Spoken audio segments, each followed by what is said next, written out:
everybody, and welcome once again to Perspectives, the Home Edition. Good to have you with us. We have a special guest I'm going to be introducing here in just a couple of minutes, but first of all, I need to stay right up front. I don't have a teleprompter, so I can't come off like I have this wonderful memory, which I do not have at my age. We're taping this on Thursday, January 14th. A couple of things I want to point out to you. You already know things that have been going on in this country for the last 4 years or so. You're already well aware.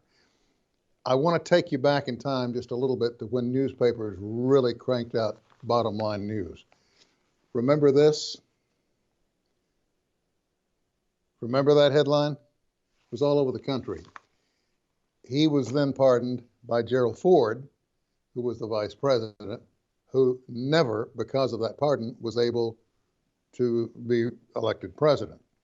Then, along the way, we got this one.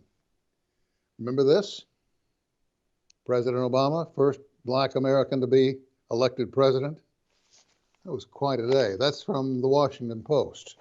That's back in the day when the Washington Post was really a newspaper and really was on top of events worldwide and not slanted the way it is pretty much now. All right, I've got another one. This is the New York Times. You see that? Okay, you know where I'm headed with this. Here's the Tulsa World. Same issue, same day. And one more newspaper is this one. Now, I want to point out something. I know some of you are biblical scholars. I am not. But I had a couple of things pointed out to me that I want to share with you. First of all, you know the old Christmas song, The 12 Days of Christmas? A lot of folks think it's the 12 days leading into Christmas, you know, just prior to Christmas itself. That's not true. 12 days of Christmas really are the 12 days after Christmas. Bet you didn't know that, some of you. And it turns out the final day is January 6th, or at least the way it's celebrated here. The sixth day was referred to as the Epiphany. That would be the day that the wise men saw the Christ child for the first time. Wise men saw the Christ child for the first time. That was also the very same day that Washington exploded on our television screens, letting us know that on that particular day there were no wise men in Washington, D.C. Don't you find that a little bit interesting? Our guest today, Dr. Kenneth Hicks, an instructor here on the campus of Rogers State University. Dr. Hicks, I wanted to get through that, establish a couple of things right up front before you and I had a chance to chat. Welcome again. Thank you for having me back. We're thrilled to death to have you here. Did you ever think you would live through times like these? I have to say that when Donald Trump was elected in 2016, even coming into office, I was fearful that he would not willingly leave. He struck me from the start of his campaign in 2015 as being someone who was impatient with constraint and who would break a lot of things and break a lot of norms and damage institutions and would not be inclined to willingly relinquish power. I had no idea that we would live to see a president of the United States who was not guilty of reading, who never read. That floored me, and as time passed, and I began to realize what we had here was a hood ornament for the lowest common denominator, which really scared me to death. By the time this show airs, several things would have come to pass. Several changes would have been made. But as of this taping on January 14th, we have National Guardsmen, most of them armed, sleeping inside the Capitol. they're discouraging crowds from coming in to see the inauguration of President-elect Biden. Totally different picture. Have they, and by they I mean have the disruptors already won? That's a hard thing to say. They have definitely desacralized the Capitol. They have broken enormous norms, but they only really win if we let them win and if we descend to their level. I think that you defeat insurrection by adhering to rule of law. I think the people that were that broke into the Capitol need to be identified. I think that due process of law needs to be applied. To the extent that some people just came in and just milled around and took selfies, that can be dealt with relatively leniently. But people who were actually trying to break into the House and Senate chambers, who were menacing Capitol Police, who may have killed Capitol Police, who definitely injured many Capitol Police officers, those folks need to be punished to the fullest extent of the law. But you survive insurrections not by descending to the level of the insurrectionists. That's a very good point. Very good point. Thank you. I wonder sometimes if our enablers, I'm sorry, by saying enablers in Oklahoma, I'm referring to our Washington lawmakers from Oklahoma, I wonder, based on what they've said here at the end of this, if they had any real concept of where we were headed, or did they even care? And I'm really going to leave that up in the air, or unless you want to comment on it. I would love to comment. I think right now our elected officials are being led by the most extreme elements of their constituencies. It's an instance where the inmates are running the asylum. We have seen the electorate become radicalized. They are consuming increasingly more and more extreme media that is more and more divorced from reality.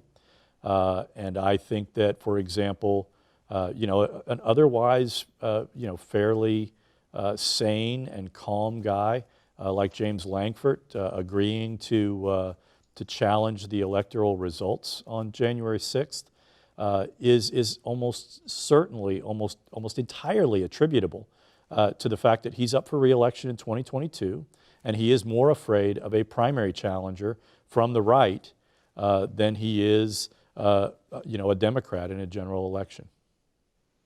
Interesting thing about it too is that one of the favorite targets of the folks who storm the seat of power in this country always ends up the media. And I think it's kind of funny, but since the media, as has been said by men much wiser than me and women, that the news and publishing of the news is always publication of the first draft of history.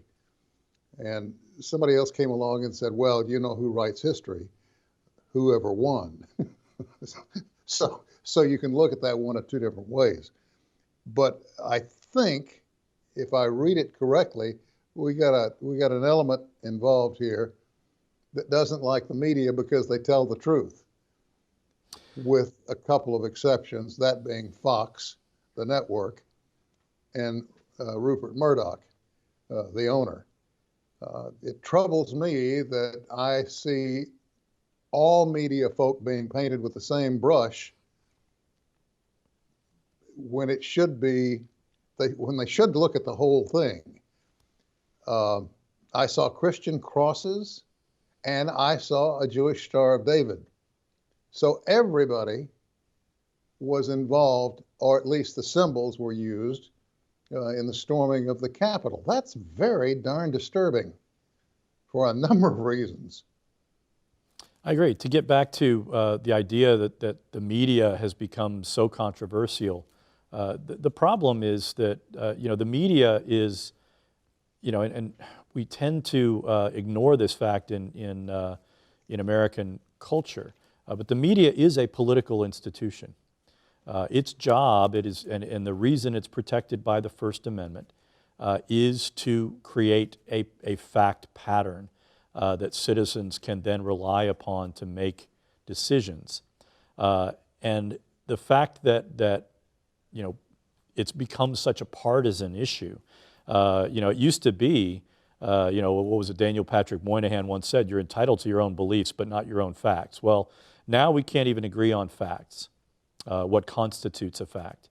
And that has produced this polarization. And I think the fact that the media and the fact that Americans are literally dwelling in two different media ecologies, if you will, is a big part of the problem. And to me, part of the pathway back to a more healthy and normal functioning democracy is to get back to that common fact pattern. I read just the other day, and in fact, I heard somebody talking about it this morning, that one of the reasons so many folk are against the current direction of democracy and the republic is they have time on their hands. They're either out of work because of the pandemic, their business is either closed and there's no hope of going back, but they've got enough in reserve to be able to, to watch all the extreme websites that are popping up on the internet, and there are tons of them. The FBI is clearly warning everybody there's trouble on the internet, and it's bleeding over into society. I think that's right. I think social media it's an accelerant. Part of the challenge when we political scientists in talking about international relations is this idea of globalization, that interactions are far more international in character and they are happening at a much greater rate. And that's the same with the media as well. And as a profession, the media has decentralized out.